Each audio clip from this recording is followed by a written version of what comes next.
ले रहे हैं। आ गई है, आधा तकरीबन बाहर आ गई है मशीन। थोड़ा सा मतलब कि चैन उतारने के समय मशीन ना, तो चैन कम से कम 1-1.5 फीट गाड़ी पे होनी चाहिए, टेलर पे आपको।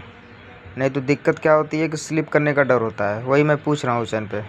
उस्ताद जी थे इधर बगल के टेलर के उस्ताद जी, वो बोले कि बस कीजिए, तो फिर वही पूछ रहे हैं इससे। ये सतीश है, हमारा कंपनी में मशीन ही चला था, तो इससे पूछ रहे हैं इसको।